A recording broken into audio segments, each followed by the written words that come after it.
is here's some presentations from the individuals at the table about some alternative sewage treatment plants for the Greater Victoria area. And they'll give presentations. Each will have about a 10-minute presentation, and then after that, what we're going to do is take questions from the floor. And I want to introduce our speakers. First speaker is Brian Grover. He's a retired civil engineer and with postgraduate degrees in water resources engineering, business administration, and a long history on international infrastructure projects, including CETA and the World Bank. The second speaker is Brian Gilbert. He's a citizen expert on the CRD sewage project. Brian is a spokesperson for the Right Plan, and he enjoys helping people make sense of this mess. Oscar Regier is the third speaker. He is a retired civil engineer with 40 years of experience in the evaluation, design, and construction of municipal infrastructure, including potable water, stormwater, and wastewater conveyance and treatment. Oscar was the prime consultant's project manager for the design of civil works and the wastewater treatment at Dockside Green. Fourth speaker is John Farquharson. John's track record in public engagement includes chairing the steering committees for the Gonzales Neighborhood Plan and the City of Victoria's Greenway Plan. The final speaker this evening is Mayor Richard Atwell of Saanich. He's the vice chair of the CRD's Core Area Liquid Waste Management Committee and of the Integrated Resource Management Task Force. As I mentioned, each speaker will be given 10 minutes. I will time them and give them a 1-minute warning when their 10 minutes is up. And let's start with Brian Grover.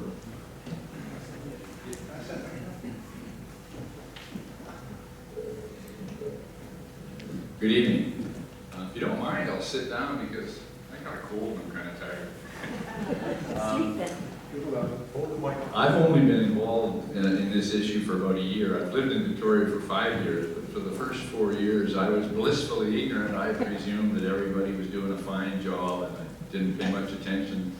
Then we had some changes of mayors at the end of 14, and we had I live in Victoria, and we had a new energy in Lisa, and so I started attending some of the sessions that she was organizing, and I thought it was terrific at first.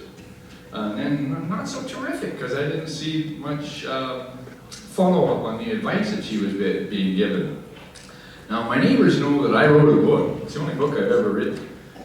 It's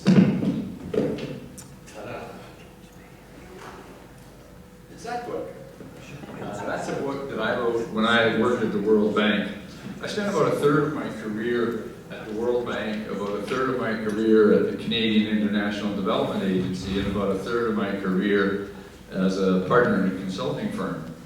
And one of the jobs at the World Bank was to go on leading teams of experts that would go on out and look over major investment requirements in water and sanitation. That was my field. And we made this book because most of the projects coming to the bank for financing were poorly prepared. So the greater minds in the bank said, well, if we have a guideline on how to prepare a project, maybe that'll get better projects and waste less of our time in the assessment stage. So I've been on real missions with real experts going on out to look at fairly large investments in Istanbul, in Tehran, in Damascus, in Dubrovnik, and a few other cities. And so my lens on this Victoria project is a lens that I've developed while thinking and working on how to prepare a project. And so at the end of my session, I'm going to tell you what I think of this particular project. I might say that we would have typically a team of, thank you, yeah, that's good. We'd have a team of half a dozen people going to a project. There'd be economists, financial analysts, environmentalists, technical people with the necessary skills, procurement people. So when the World Bank decides to look seriously at a project, they put a whole squad onto it. And that's why we wanted to have good projects. Well, here's what I've discovered about the sewers right here where I live. The sewers are not old, not new. They've been being built for 122 years. The first sewer was laid in 1894, and it's been a very good progressive growth. In the early days, the sewers, as you can see, went all the way into the ocean. That's the way sewers used to work, straight to the ocean. I lived in Winnipeg, straight to the Red River. And we thought that was progress because it got the sewage out of the streets and it dropped the public health problems. But then, starting about 1960s, 1970s, people wanted more here. So they built 2 major sewer outfalls. You can see them up there. I have a little clicker or something. I should have got it. You can see the maps. The Macaulay outfall was built in 1971. There we go. Right there. And that Macaulay was the first deep sea outfall in Victoria. It goes out 1,700 meters and goes to a depth of 60 meters. Richard has a very good presentation following. You'll see what happens at the bottom of the ocean. In 1981, 10 years later, the Clover Point outfall was built. And that worked fine. But then, starting about 1990, people wanted to have a liquid waste management plan because people began to think that treatment would be a good idea too. And as you very well know, in the last 10 years, there's been an awful lot of energy and money spent to try to come up with a good plan. Something between $70 and $100 million has been spent, not too much to show for it, however. One of the impressions I have of Victoria, in addition to the fact that it's maybe the most beautiful city in Canada, is that it's probably the NIMBY capital of the world. And I think that's costing us collectively rather a lot of money.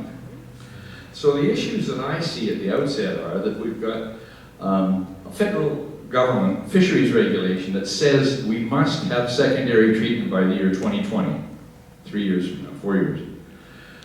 We've got some money promised. The province and the feds decided in negotiations to put in about 1/3 each of the cost of the earlier McLaughlin project. 1/3, 1/3, 1/3 between the feds, the province, and the people of Victoria. However, the new project at Rock Bay, as we're going to see, is a lot more expensive than the old project. This is the new project. I do this to advance it. Yeah.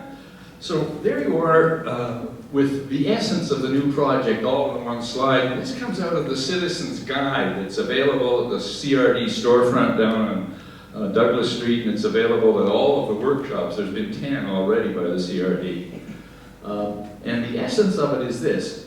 The existing outfalls are not selected for the treatment plant site. Instead, all of the 7 options have a major treatment plant right here in Rock Bay. You know where Rock Bay is. And in order to get the sewage to Rock Bay, because it's not sitting on a sewer, they have to run a major pumping station and a big new sewer from Macaulay to Rock Bay. Likewise, another pumping station and a major sewer to push all that sewage back to Rock Bay. Those sewers are typically about 2 meters in diameter. They're big. And then after the sewage is treated at Rock Bay, then there'll be another main pumping station here and another sewer line coming right back to Clover Point, where it will then be pumped right back into the sea. That little package costs, according to the CRD, $245 million. And you can see the other costs on there. The grand total of the lowest cost solution is $1,031 million. That's about $1,000 for each and every person in the greater Victoria area. For a family of 4 people, it's about $10,000 a family in capital costs. And you can imagine what that's going to do in recurring costs as well. Funding. This for that. There's the way the funding looks. The low-cost option that we just saw was this one. There are other options. There's one with 7 plants that would cost a little bit more, $300 million more. And the funding that I talked about earlier is fixed by earlier negotiations. So it would be $500 million from BC and the feds together. Or if it went up to the big project here, it would still be $500 million. So the numbers on the far right-hand side are the numbers that are going to have to come out of our pockets. That's $500 million to $800 million. That's 5 blue bridges to 8 blue bridges, if you want to look at it that way. I don't, but that's the way it is. There's a not so credible schedule. Now that's kind of hard to see, but in January, last month, this was what the CRD officials were saying would be the way the project would continue to evolve. They're going to sign some documents, they say, around the 31st of March, and if that happens, then there'll be some more planning and then some building, and if all goes well, the sewage system would be operational in 23 or 24, namely 7 or 8 years from now. And so the big push that's on right now is to rush and get one of the smaller documents signed. There's an $80 million promise from the federal government to pay for the, I can't show it on there, to pay for the Heartland anaerobic digester and a pipeline from McLaughlin to Heartland. That $80 million is 8% of the new project costs. And the letter to get going on that one was already extended once last year till the 31st of March. And we're being told by the CRD that, boy, if we don't sign that letter by the 31st of March, it's all over and all money's gone. So that's the panic you're hearing at the CRD. Brian, you got a minute. That's all I need. So, that's how our project is being planned. That is the sewage committee of the CRD, and you and I are down here, and the CRD board is up there, and that's the very simple, clear process on how we're reaching this decision. There is another committee called the Integrated Waste Management Committee that's looking into garbage and other wastes, and some people think that maybe you could take the solids from sewage treatment and merge them with the garbage and maybe get rid of them together and save quite a bit of money. But that committee doesn't report until the end of this month, and on Wednesday, a week from today, the sewage committee is going to make a decision, they say, to support the Rock Bay sewage treatment plant. Thanks, Brian. Economics is about scarce resources. They're very scarce here. We're about to lose a lot. Thank you, Brian. Brian Grover. Next time in your presentation, Brian.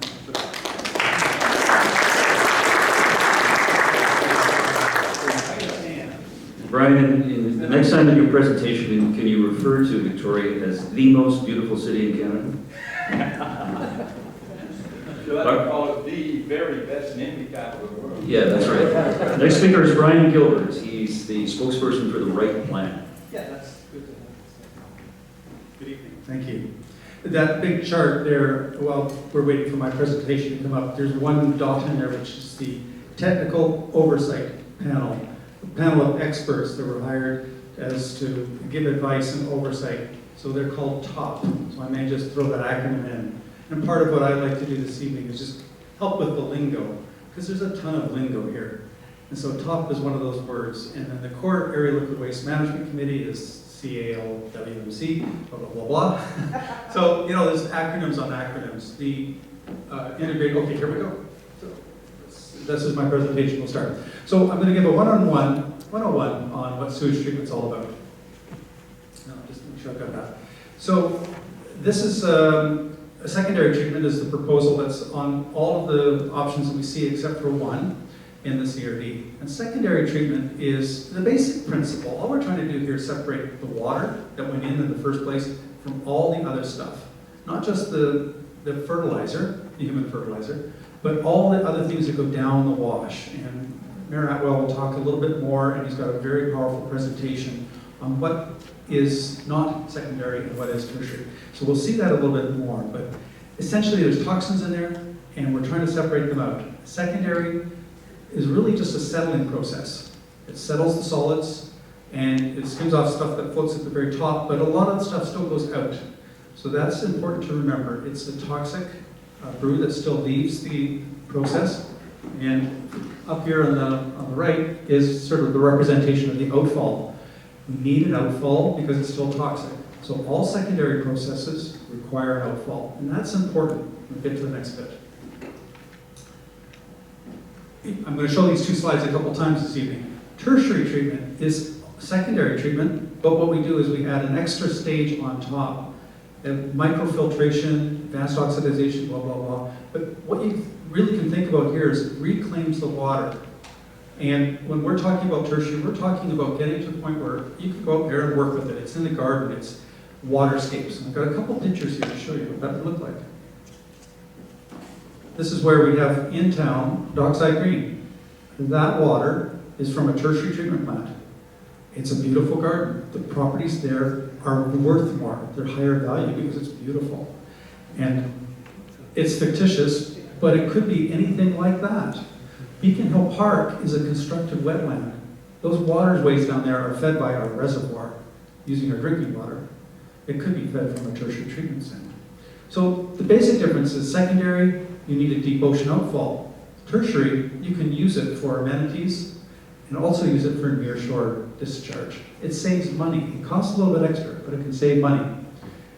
As Brian pointed out, all the CRD options include this centralized plant with an outfall. And that's, it just is economy of scale. If you have to build an outfall, if you have to build the pipes, by the way, the word for that is conveyance, because you're conveying the water down to the wherever it is, so you'll hear the word conveyance. If you have to build that stuff, economy of scale means centralize your plant. So secondary leads to a centralization. Now, they've been introducing options 5, 6, 7, 8, where they use the words tertiary, they use the words distributed, but they're not using them together as 100% tertiary and 100% distributed. It's just they're dribbling those words out. So when you combine the two, oh, sorry, one more thing to point out. Option 1B is 100% tertiary, but they still have the outfall. So you're conveying clean water back down Cook Street and out into the deep ocean outfall. They left that in the proposal. I'll leave that to you as a question, is why they didn't take that out, because they could have. So what are they trying to steer us to choosing here? It's a question I think those. So tertiary, distributed.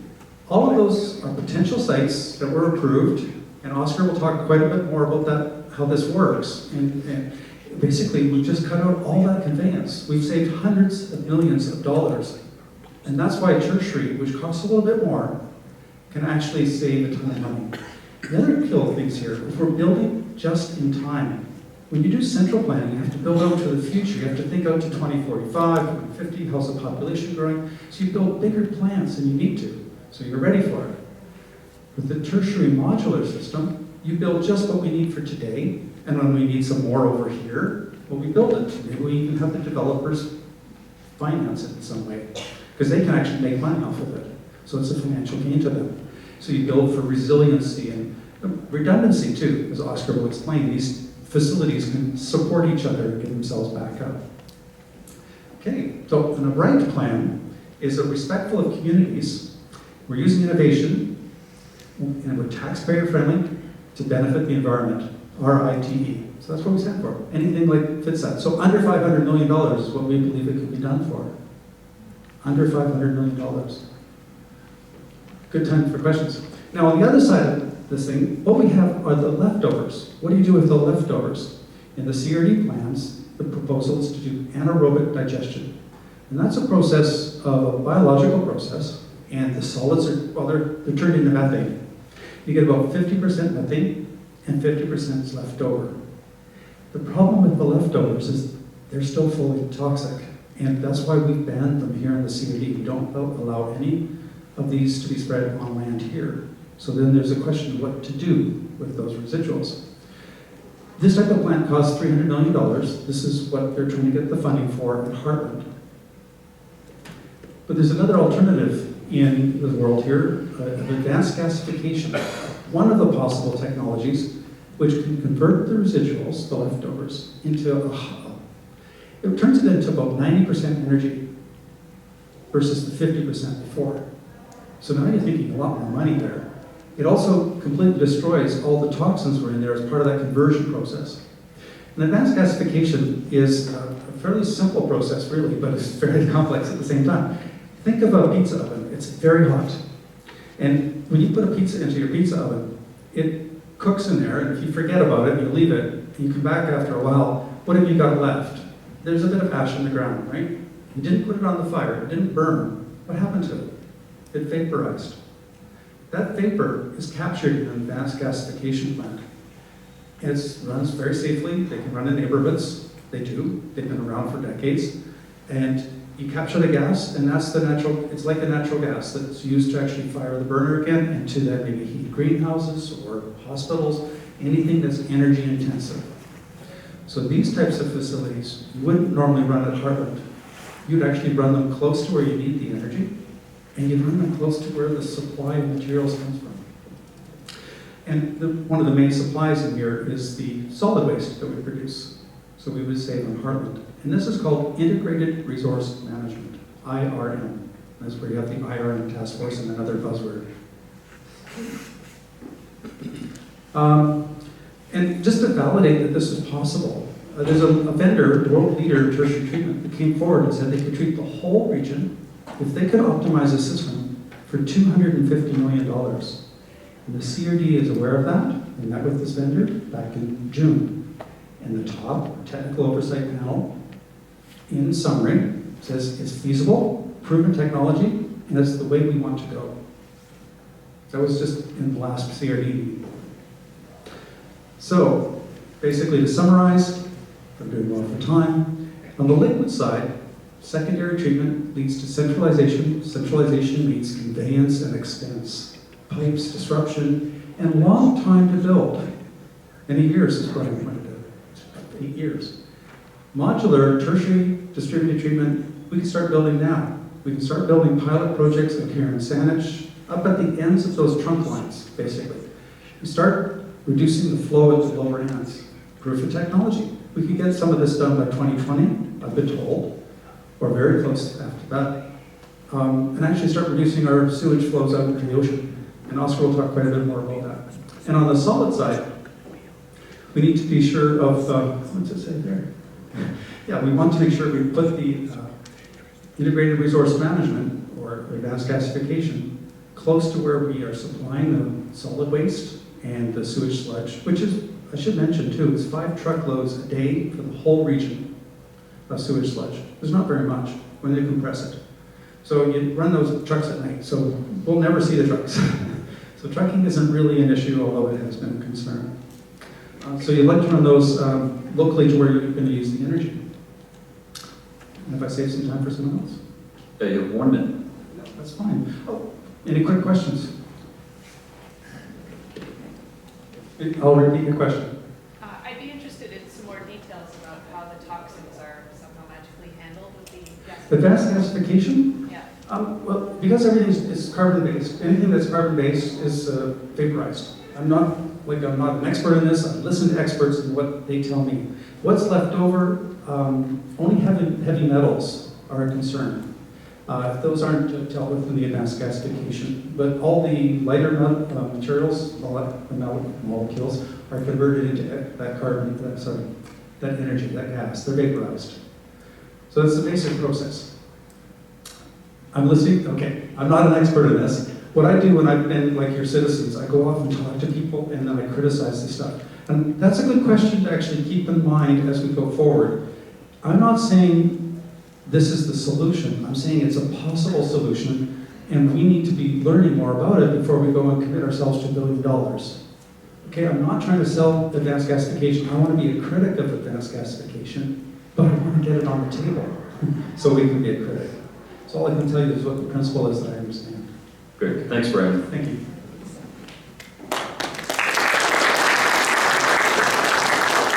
Okay, the next speaker is Oscar Revere.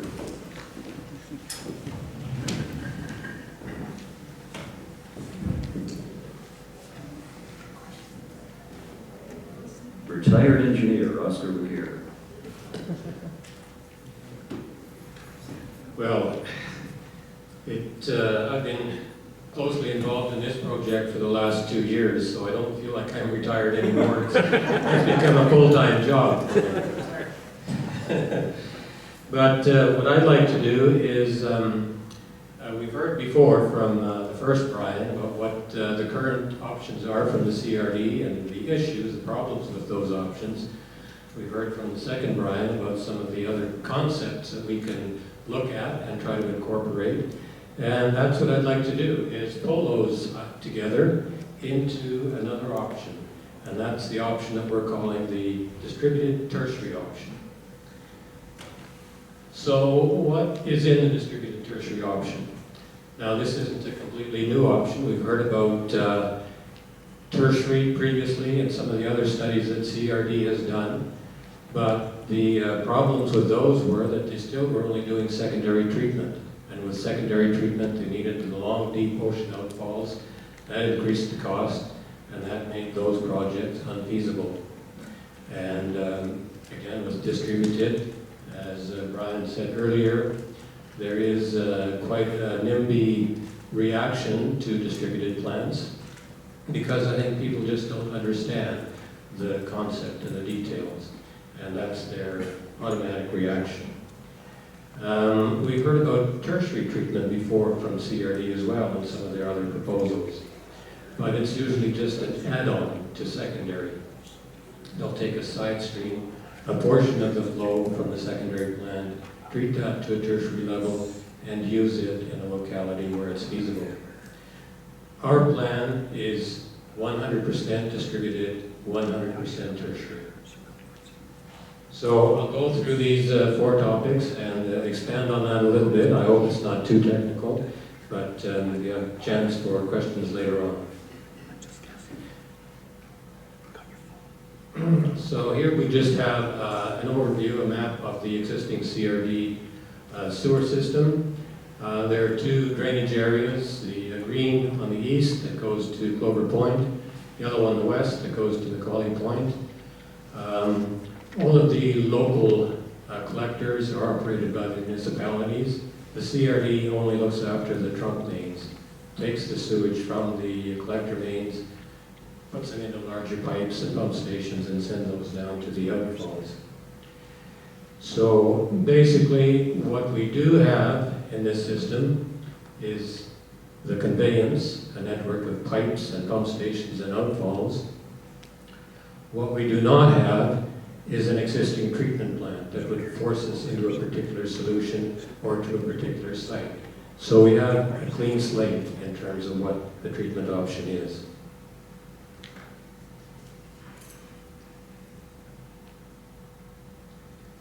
Now, as Brian said earlier, this system was constructed, or parts of it were constructed many, many years ago. It's getting old in some areas.